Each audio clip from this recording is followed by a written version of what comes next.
I'm your host, L.Roi Boyd. Lena Horne, Lena Mary Calhoun Horne, born in the Bedford-Stuyvesant section of Brooklyn and became a world-famous Cotton Club dancer.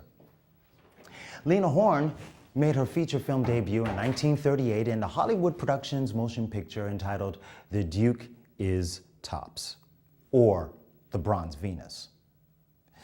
The Duke is Tops is a very, very important race film because, well, there's a little bit of a story that goes along with it, and it's a very indelible part of Lena Horne's legacy. The Duke is Tops was re-released in 1943, right after Lena Horne made it very, very big in the MGM musicals of 1943, particularly Cabin in the Sky and Stormy Weather. The Duke is Tops, again, which is also her first motion picture debut, also featured Ralph Cooper, who was best known as the founder and the celebrity MC for Harlem's Apollo Theater's Amateur Night. Very, very important in the history of race movies. We have for you tonight, 1938, produced by Leo C. Popkin and directed by William Nolte.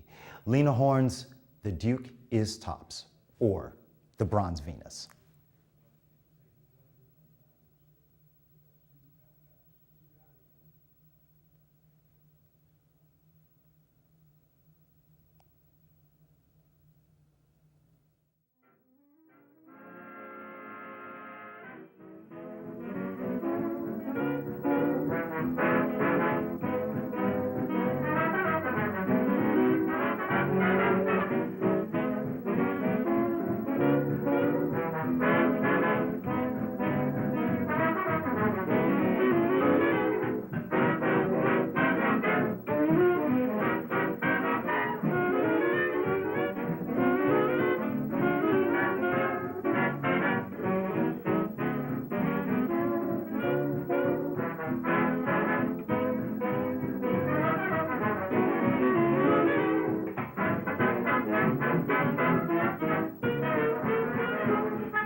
Candy, chewing gum, cigarette.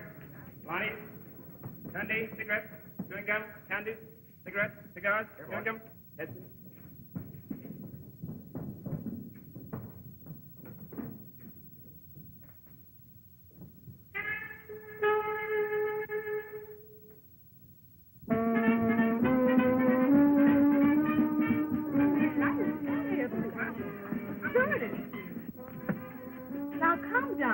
You're as nervous as a filly in her first race. Are you telling me?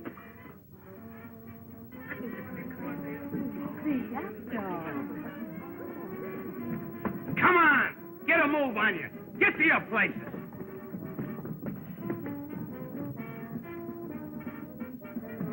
Oh, Nearly missed the opening, eh? Now, the next time you're fired. All right, take your place. Keep you pretty busy, don't they, Sam? These dames are getting worse. Eating too regular. All the wrinkles are coming out. Where's Sue? Oh, he's on the other side. But you better hurry. It's about curtain time.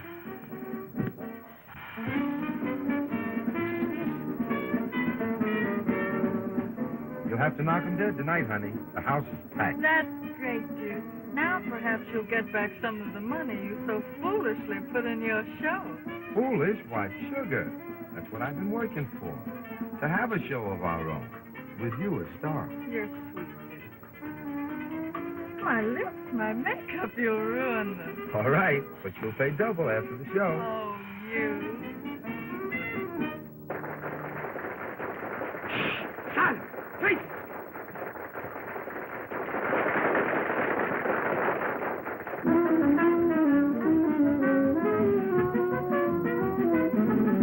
Gotta down to Dixieland. Makes my heart beat to beat the band. Here's the train with the sofa band. Get out of my way, boy, I've got to stand. Blackberry baby, I'm coming to you. Blackberry baby, I'll hide it to you. Won't have no time to spare till I can get the best Blackberry baby of mine. Blackberry baby ain't gonna fizzle. I'll be traveling, sharp as a whistle. I won't be satisfied till I am by your side. Blackberry baby of mine. You laugh and I laugh when we get together. You step and I step and Johnny Van Never. Blackberry baby, you are my honey. Blackberry baby, the sun is running. So babe, I got to be right there with you, with me. Blackberry baby of mine. Blackberry baby, you're a son of Georgia. Blackberry baby, you're a son of Georgia. When you always come out, that music comes to some. Blackberry baby of mine. Welcome to Dixie, here is your lady. All of the Southland, welcome to baby. We're here to satisfy, watch a girl roll and I. Blackberry baby of mine.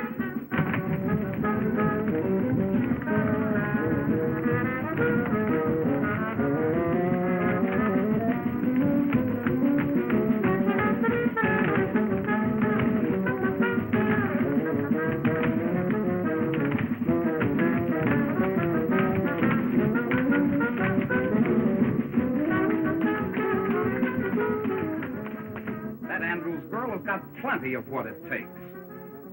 I can give her a big break. Mason, I can't figure what your objection is. My objection is that it would ruin the lives of two fine young people. Look, Mason, how much do you pay that whole troupe? A $1,500 a week guarantee? Surely not more. 6 months from now, she can make that much by herself. You're just a sentimental old fool. Maybe so. But I've watched those kids grow up on this circuit.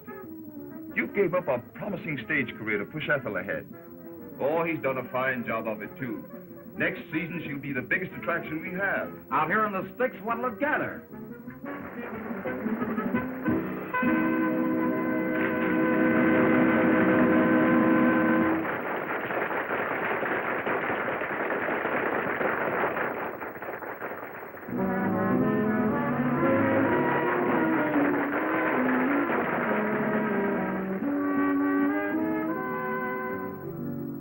You and I have made a small beginning.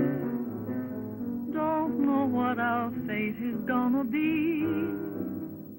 Chances are we'll get what we're deserving. We will be the top. Just wait and see. I know you remember all I've told you. We'll see our dreams through. You remember. We'll work hard together while we're dreaming. Our plans have meaning. I know you remember. Fine cars, luxuries. We'll have more than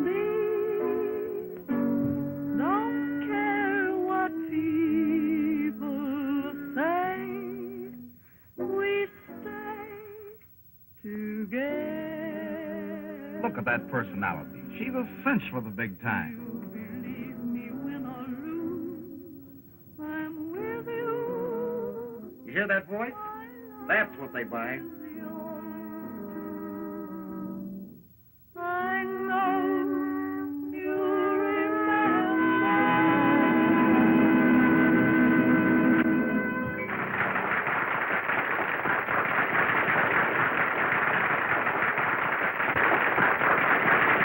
Did you?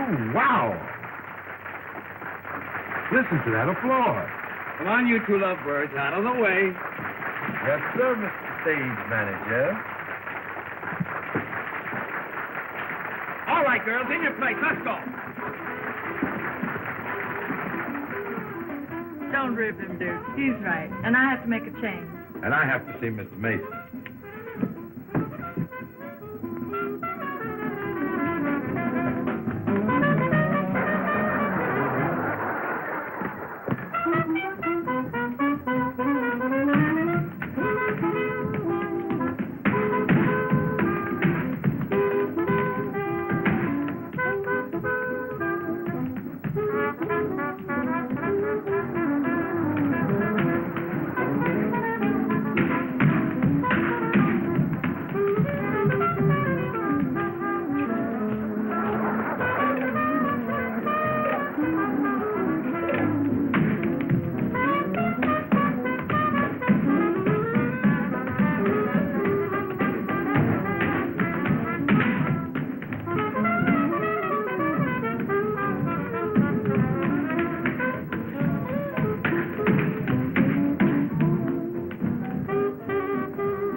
Marshall is a talent scout for an Eastern Circuit. He thinks Ethel has big-time possibilities. Oh, boy, that's great. I've been waiting a lifetime to hear news like that. I knew it would come sometime. When would you want us to report, Mr. Marshall? Us? What do you mean, us? You see, Duke, Mr. Marshall wasn't figuring on you. He wants Ethel to do a single. A single? Alone? The Bronze Nightingale. What an angle. Sensational. What publicity. My kind of a build-up, and she's in the bag. You can tag along if you want to. Tag along? I don't think you understand, Mr. Marshall. We've always been together. Always hoped to be. I studied Ethel, taught her, brought out the best in her. It would be a great chance for her. Chance? Why, it's the break of a lifetime. What's the talent getting her here? I know all that, but I produced her show. Producers are a dime a dozen in New York. Well, I wouldn't be the first one to crash in. Why, I've heard... A lot of fairy tales. Ever been to New York? No. Then I'll tell you what it would be like. In and out of offices. Nothing today. Come back tomorrow. Just butting your head up against a stone wall. It would break your heart and hers. You wouldn't want to stand in her way, would you? Stand in her way? Of course not. New York is her dish. Think of her in life. Ethel Andrews, the Bronze Nightingale. A new star is born. Gaiety, glamour. She's entitled to that. And I can get them all for her. What can you do? The, show just broke, gentlemen. Good night.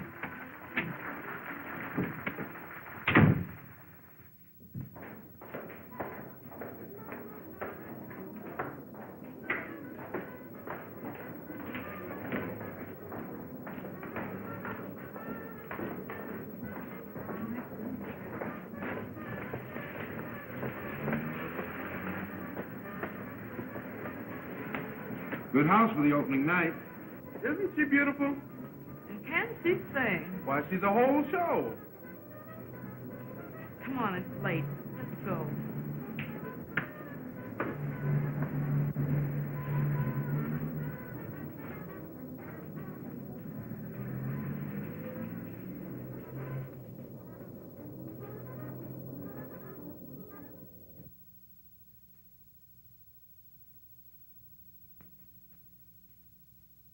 It's a surprise from Duke. With his usual card. Ain't Duke a prince? Ella, the Duke is top. He's giving me a chance to do a number next week, and I sure have been rehearsing hard. You've been holding out on me, huh? You know better than that. Well, come on, let's see it. Well, here goes. Da, da, da, da, da, da, da, da, da, da,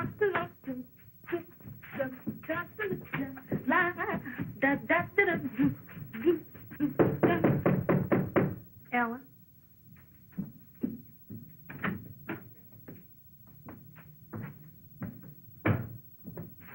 Ella, I want to speak to Ethel. I'm practically gone.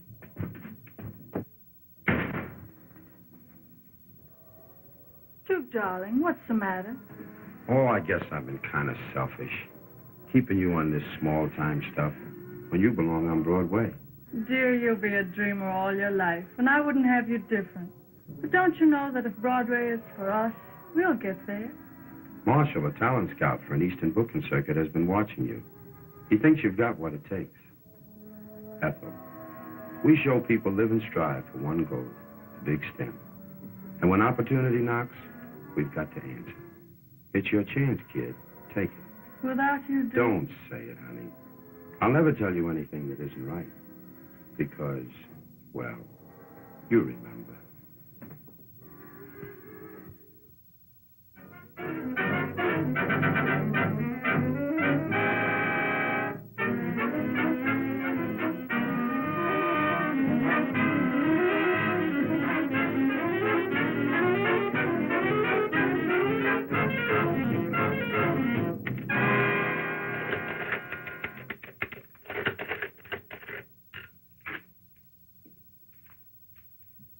Here are the reports, Mr. Mason. Thanks.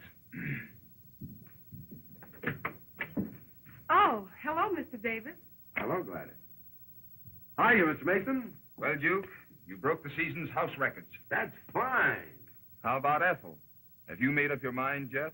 Sure, but she hasn't made up hers. I've been arguing with her for the past 2 weeks. She just laughs at the idea of our splitting, says it's ridiculous. Sometimes the surgeon has to cut deep and hurt, but it's for the patient's good.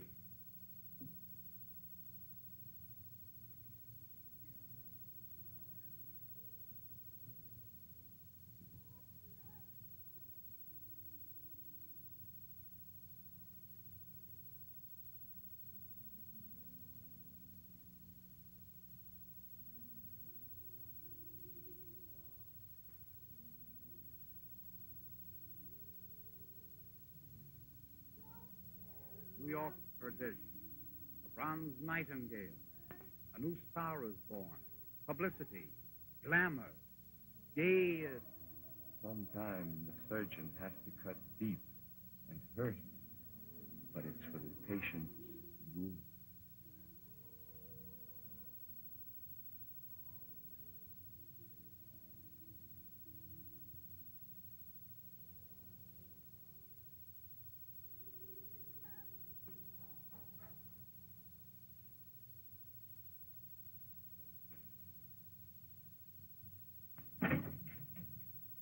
Gee, it's been a swell 2 weeks. I'm so glad for Duke's sake. Yes, Duke, come on in. We've just about finished packing. I'm so glad you've given up that silly idea of our separating. Why, I just couldn't stand it. You couldn't stand it. Suppose you think of me for a change. Remember that? Our contract. Now listen, Ethel, I've tried to reason with you for the past 2 weeks. Tried to be kind, but you wouldn't listen. Now I'll tell you something. I can make myself a piece of money out of that. Here, take a look. $5,000. Sure, I can cash in on this contract, and I need the dough. Oh, that's all I mean to you. Dollars and cents.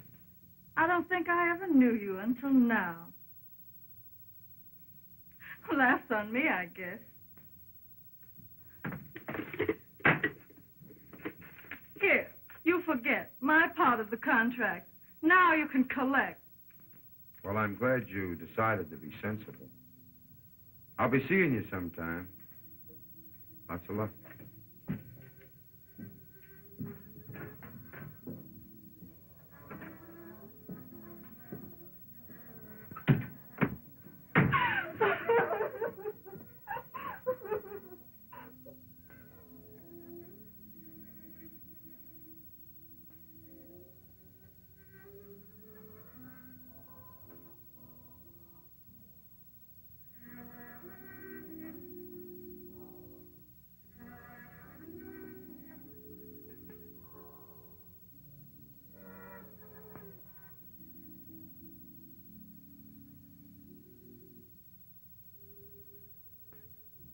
And she never knew me.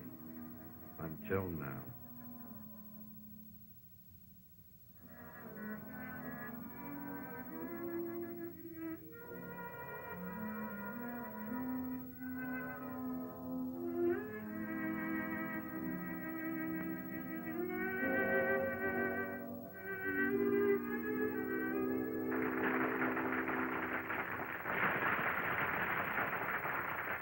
Ethel! Ethel!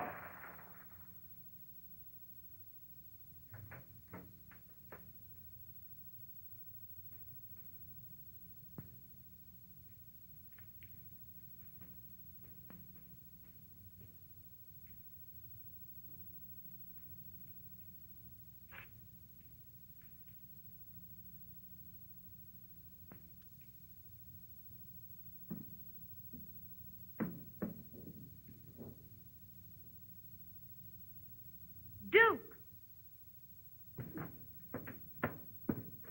You're a great guy. But I'm not going to let you get away with this. It's the best thing for her, El. Best thing? I'm going right back and tell her the truth. Listen, Ella. You've got to promise not to say a word.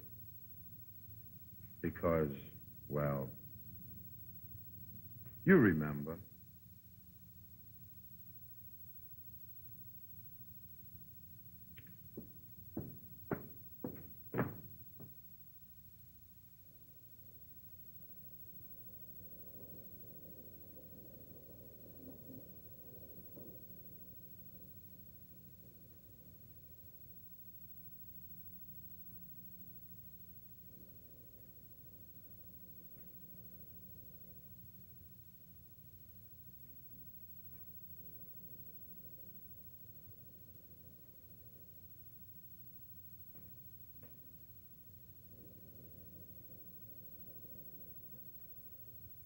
What? Hold the wire. Come in. Where do you go next week? Say, you play the last half of this one at Athens, and that's a season's work these days. Where do we go next week? Yes? Good morning, Mr. Lake. Remember me? I'm Duke Davis. I used to do a single for you. So did a lot of other hams. No, I don't remember you. It has been a long time. But say, I've got a brand new act. Oh, sure, I know. New gags, classy songs, swell wardrobe. I hear that every day. I know it by heart. It's got whiskers on it. Nothing for you. I guess you heard that before. Anyway, in case you don't know it, Vaudeville's as dead as the last year's woman's hat. About all I'm looking for is girl acts for the picture houses. Well, that's great, Mr. Lake. You know, I'm a producer, and that would be right up my alley. And the alley's so full of producers, the health department's kicking. Say, I do remember you. You and that Andrews dame. She was a good meal ticket for you once. Ought to be a better one now. She's a big-time hit. Why don't you hang a touch on her? I'm thinking of doing the same to you, my love.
There you are, Mr. Mason. A brand new show. I just finished writing it. I hope you've got something here, my boy. It's a wow. It's got everything.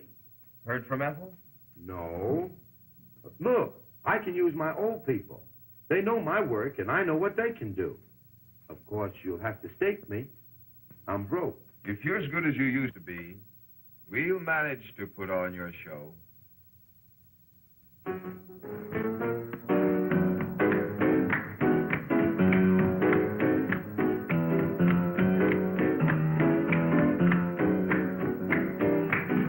That's swell, kids. That'll be all the day, 10 o'clock in the morning. Wait a minute. And that don't mean 10:30 or 5 after. It means 10. All right, Drizzlepuss. How's it shaping up to you, Sam? It's a lily. But, Duke, you always put on good shows. I hope so.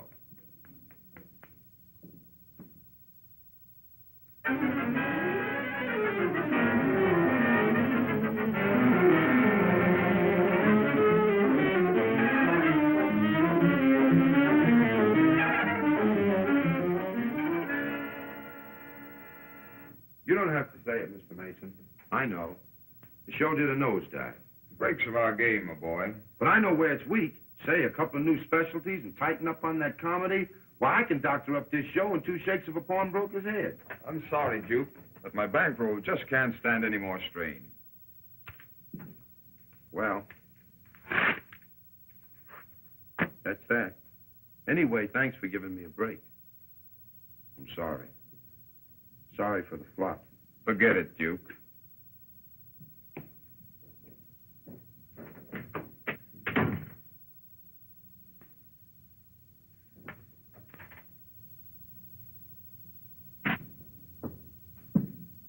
What did the boss say? Ah, Duke. We'll show him. This ain't the only circuit. No, Sam. Get yourself a job.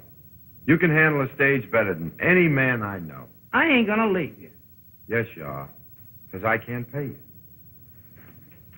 Here. I'm splitting the bankroll with you.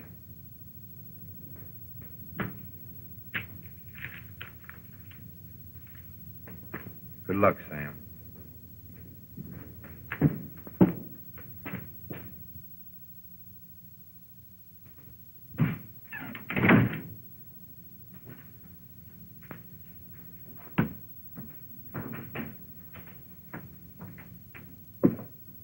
Good evening. Good evening.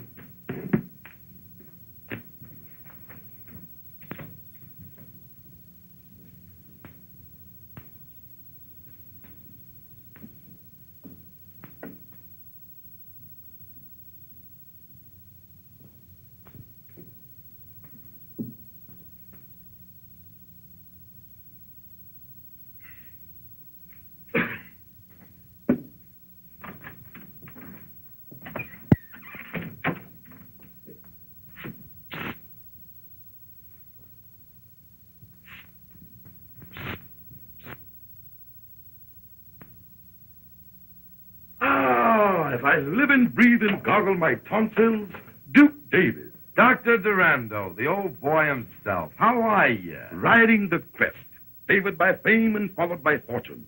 And how is the bright star of the theatrical firmament, the scintillating, shimmering satellite of... Save it, Doc. What are you peddling these days? Peddling? A vile word, my boy.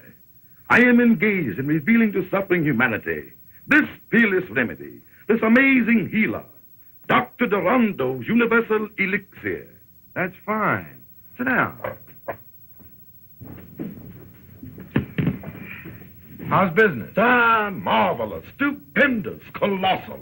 I might even add that business is fair. Ham and eggs. Turn my eggs over, please. Miss, Nothing doing, mister. This is no drugstore. You stuck us for plenty already. Money talks from now on. Ordered ham and eggs. Over. Duke, how about making that order double? Sure. Duplicate the order, young woman, and keep my eggs honest, looking me in the face. Another order, ham man. Sunny up.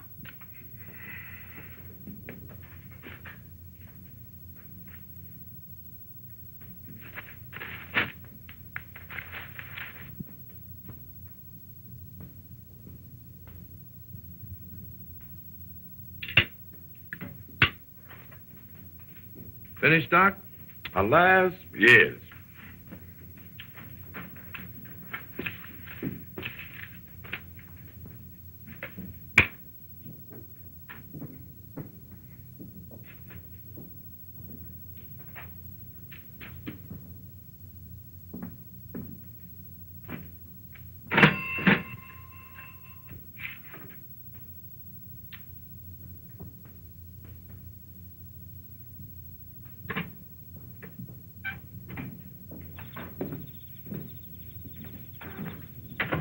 Duke, 1,000 thanks. Perhaps you will accept a slight return for your hospitality. That's all right, Doc. You know you're welcome. Come clean now. Up against it? Well, now, I am suffering a temporary setback, but come over to my headquarters, and we will discuss matters at length. Oh, well. Have you the time? I understand. Come on, Doc. No, Duke. I haven't been north of Alabama in 2 or 3 years. That's why I haven't seen you before, Doc. Oh, Duke, I want you to meet Prince Alakazoo, my faithful companion. Dippy Dodds. Hiya. Yes, sir, Mr. Davis. How are you? Oh, so you know the prince. Dippy was property man on one of the Toby shows I was with. Yes, sir. I had a job in them days. Excuse me, Doc, when does I eat? Or does I? Tush, tush, my boy. Always thinking of your stomach. Yes, thinking. Step right inside, Duke. Step right in. Thanks, Doc. Here. Here's 15 cents. Here. Go and get yourself a good meal. Say, Doc, you didn't rob a bank, did you? Run along, boy. You annoy me. I wish to speak with Mr. Davis. Make yourself comfortable, Duke. Thanks, Doc. I was just looking things over. Nothing like having a place of your own, is it? Ah, home, sweet home. Sit down, Duke. Sit down. Ow! Get thee from behind me, Satan. As you have doubtlessly observed, financial stringency does exist. In fact, I'm disposing of the remnants of my stock to keep this inner man alive. So you're broke? Well, no, not exactly. Only a very, very small matter separates me from a cool million. Yeah? What is that? $15. Listen, Doc, cut out the act. Give me the lowdown. What's put you behind the 8 ball? Well, now, the wholesale house has cut off my credit, and business has been rotten. Exactly. The suckers, that is, the customers, don't fall like they used to. Uh-huh. Still giving them that same old spiel and expect them to form a line with their money in their hand. Well, now, I guess that's about it. But it's a good spiel. It always was. That's out now. What you've got to do is entertain them. Give them something for nothing. Oh, no, Duke. That's against all my principles. But elucidate. What you need is showmanship. And that means Duke Davis. I'll bring your show up to the minute. How about it? Son, we're partners. 50-50. Ah, this speaks of brighter and better days for old Doc Durando. First of all, I'd talk about the customers. Forget the medicine. Something like this. Ladies and gentlemen, it gives me great pleasure to announce the return of famous Dr. Durando to your thriving community. He brings you the benefits of a lifelong dedication to the study of the alleviation of human suffering. The doctor's happiness, naturally, is your happiness. Isn't that so, Doctor? Oh, yes, indeed. To be sure. But, my friends, in order to be happy, you must be healthy. Ain't that the truth? Mister, I've got a powerful misery in my left shoulder. Oh, a very serious condition. But the doctor's universal elixir will make you a healthy man. Have no fear. Step right this way. Yes, sir. Thank you. Now, before I tell you of this wonderful discovery, this universal elixir, let us have music. Professor. Ladies and gentlemen, Professor Duckbill, Wizard of the Strings, will now entertain. Strike it up, Professor.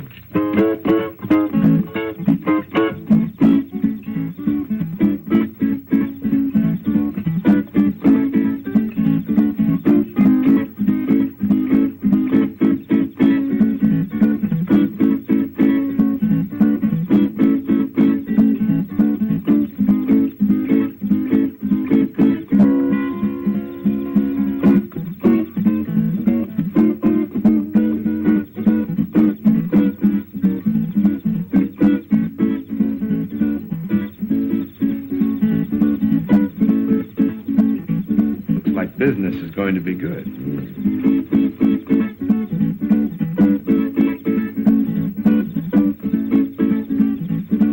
Sheriff, I ain't gonna stand for it. Them fellas take all the money out of town. I don't see what I can do about it, Lodge.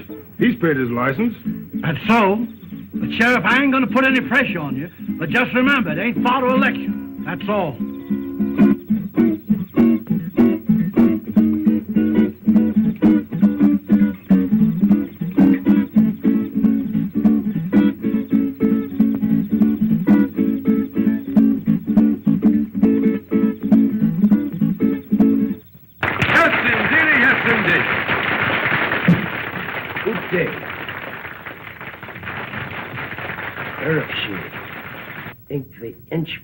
Gotta be Amscree. Your sappy's fixed.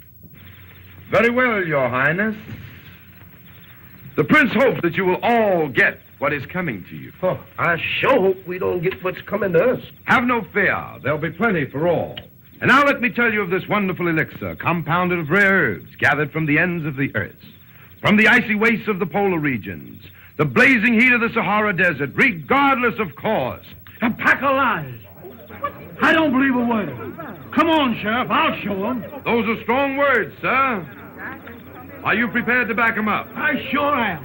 As a respectable druggist, Ah, just as I thought. Friend, this man sells you a bottle of medicine, charges you $1. Maybe he cures you, and maybe he doesn't. Ain't so. I know this stuff ain't no good. You hold your lip, Lide Smithers. I drunk 2 bottles of your medicine for my sciatica, and I'm paining yet. That wasn't for drinking. It was for rubbing.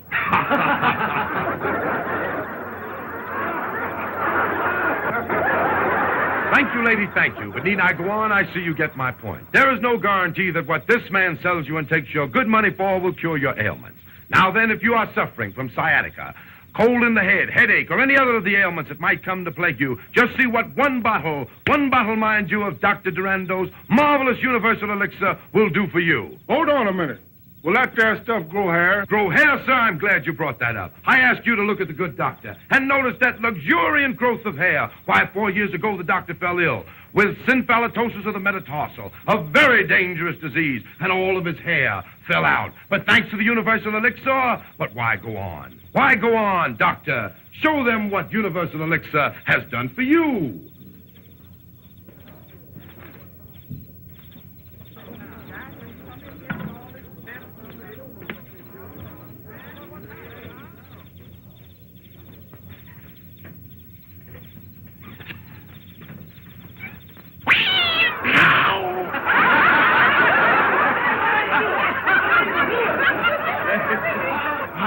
I knew it. It's a fake.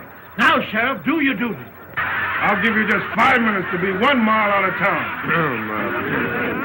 Doctor, we're leaving. So I anticipated. Joe! Move those chairs. Start backing. Dippy, hook up the car.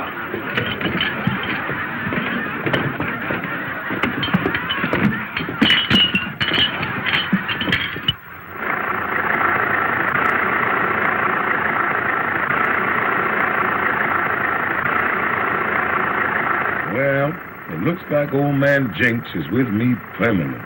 Don't let a little thing like that get you. Why, when I really bear down, we'll be selling more stuff than any medicine show in the business. No, it ain't no use. Forget it, Doc. I've got more ideas than a clock has ticks. And the first idea is, in the future, we're going to glue that wig on. Tight. For Pete's sake. Hayden! Imp of darkness and demon of disaster. Smells like the coffee's ready. Now for the eats.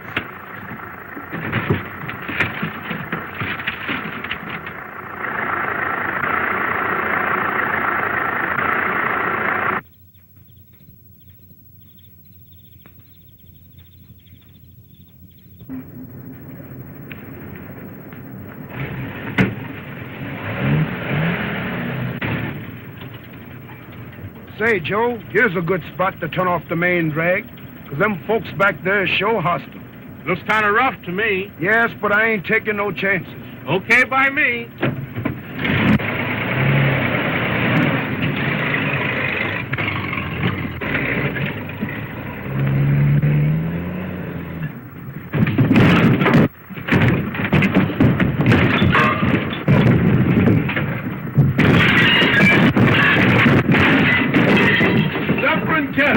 Doc, the place is on fire. Here, look out. Put your foot up here, Doc. Let me get that out for you. Let me get some water here. Doc, the water thing ain't working. What, no water? No. Look, get some blankets. Let's go. Okay, quick. Okay. Quick, Doc. Get some blankets. Jiffy. Here, Joe. Jiffy.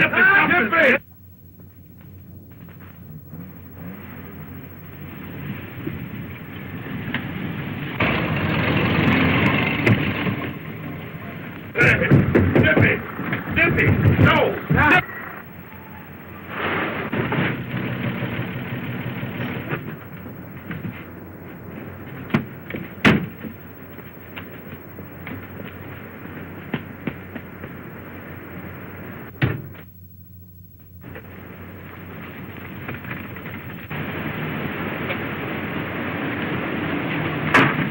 Get out of here. Let's get out of here. Come on.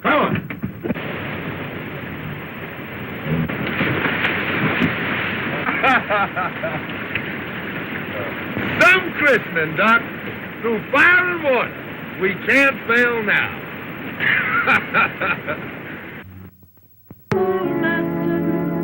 Romance should keep its fervor sweet. That's not be true love's trespasses. Dissipation only ends in defeat. Don't let our love song turn into a blues. As long as life lasts, let's be true to one another. Did I stir you right? She's got it, hasn't she? Heartstrings with sad melodies. True love will guide us through stormy weather.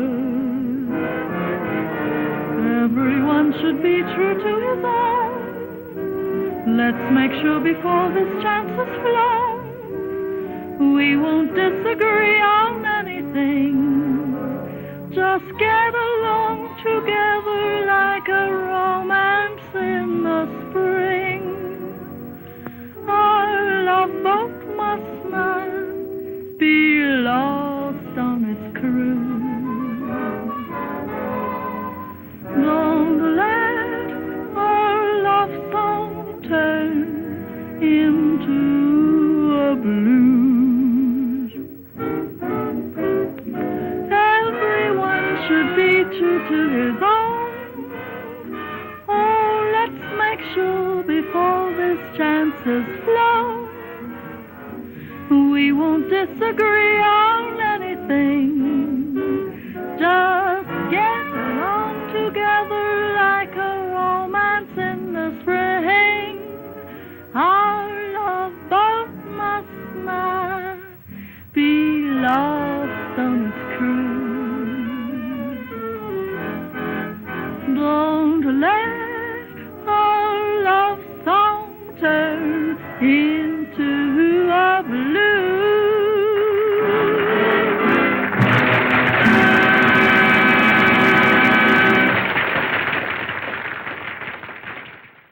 And good evening. You have just witnessed The Duke is Tops.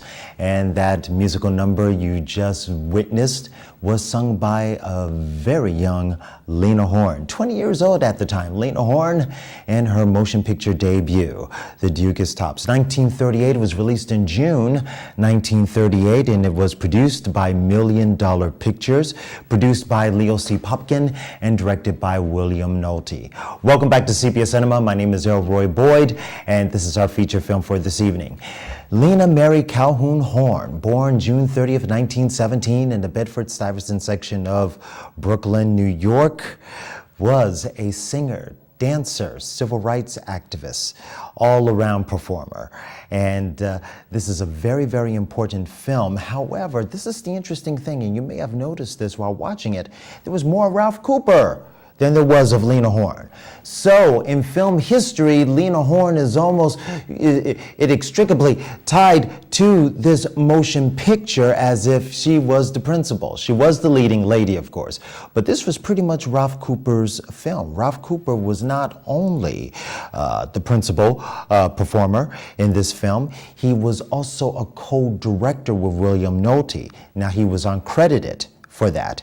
But he was a co-director in the film, and he was also a co-writer. As I mentioned earlier, Cooper was best known for his work as the MC for the Amateur Night at the Apollo Theater. In fact, he founded the Amateur Night program, and he was the MC for it for 50 years, up until his passing in 1992. Lena Horne kind of had the short end of the stick in many ways, in many manners. She did not attend the premiere of this film in June of 1938. She did not attend the premiere of this film because she was not paid. She was not paid for her performance in this film. So she was quite upset about this. However, you talk about guerrilla filmmaking. That film took 10 days to shoot. Took a whole 10 days to shoot, as they did with a lot of the race movies back then. However, you know, the funny thing was she was not paid for her performance in this film, but the producers tried to cash in on her popularity 5 years later. 5 years later, she made two blockbuster all-black cast films released by Metro-Goldwyn-Mayer. They were A Cabin in the Sky and Stormy Weather. And her popularity rose up so fast, so explosively, that this film was re-released as The Bronze Venus. Can we have a shot of that movie poster for The Bronze Venus? You saw it as The Duke is Tops, which is what it is, but this was how it was re-released to the public. It was re-released as The Bronze Venus 5 years later in 1943, okay? Lena Horne also had problems with Southern film audiences in that this was more so the motion picture studio than anything. A lot of African-American performers were in the big budget Hollywood musicals, but they wanted to make sure that the African-American presence was incidental to the plot. So all that they would do is maybe sing a song or perform a little dance. And this was very easy so that the African-American presence could be edited out of the film. We have an example of this. This is a film from the early 1940s. It's called Two Girls and a Sailor, okay? Did we have a call? We did have a call. We will take calls right after this. We just want to show this clip. This is from the early 1940s. It's called Two Girls and a Sailor. And we're going to show you two parts of the film. One part is Northern, Midwest, and Western audiences, the clip of Lena Horne performing. And the second clip is of her performing for a Southern version of the film that was edited for Southern audiences. Go ahead.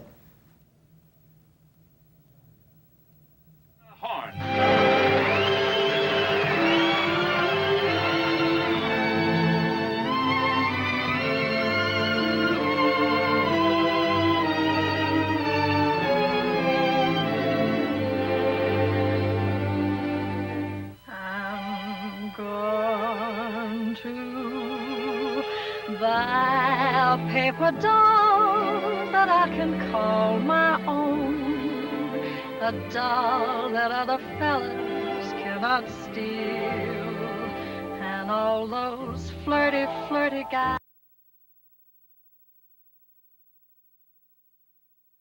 I'm going to buy a paper doll that I can call my own, a doll that other fellas cannot steal, and all those flirty, flirty guys with their flirty, flirty eyes will have to flirt with dollies that are real.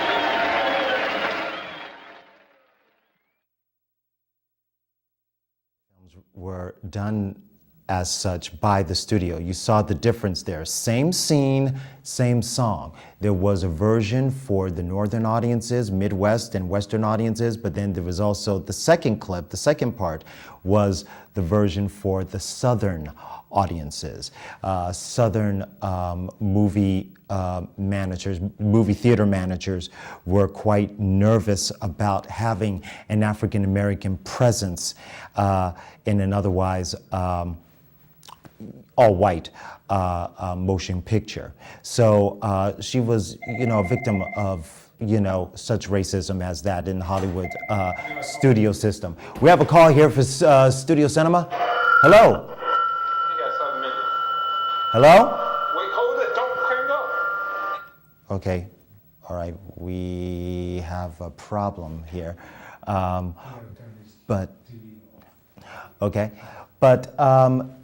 Yeah, so please don't hesitate to, give us another call, 915-5202, 915-5202. There was a tap dancer at the very, very beginning of the film.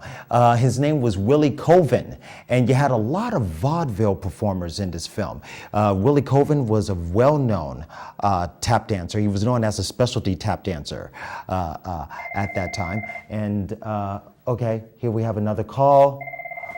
Should I go ahead and take it? Okay. Hello, welcome to Sepia Cinema. Hey, thank you. Thank you for putting such comparisons like the last clips that you had on.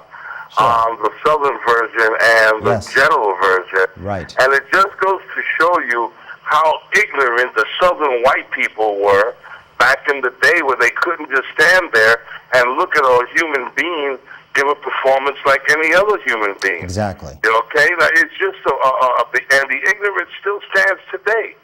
And it's just so much so that if you had one drop of black blood in you, you would be called black. That's right. You know what I mean? Now we can look at that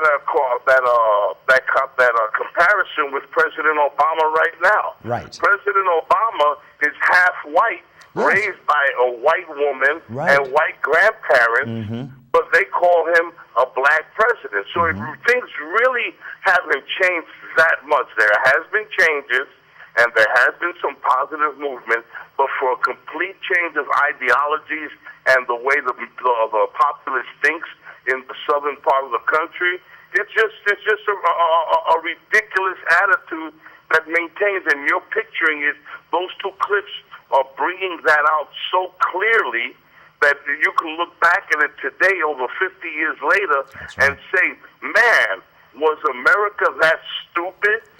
Are the white people in the South that ignorant and that stupid? That's right. Well, the clips that you just showed say yes. The white people in the South were that ignorant and were that stupid.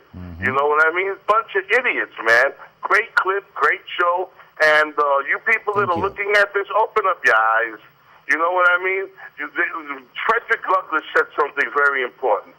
The worst masters, the masters that used to abuse and beat up their slaves the most, were the ones that used to be in church every Sunday. That's right. Pray the hardest. Yes. Yell hallelujah the hardest. And then come back to the master's house and beat and abuse their slaves worse than dogs. That's right. You know what I mean? And that Southern Baptist ideology and that Southern Christian and that Southern religion has that embedded so deep that it just shows how stupid the Southern white people are. Thank you. Thank you, caller. Thank you. Thank you for the insight. And it's a very interesting thing about Southern audiences. We're going to fast forward a few years.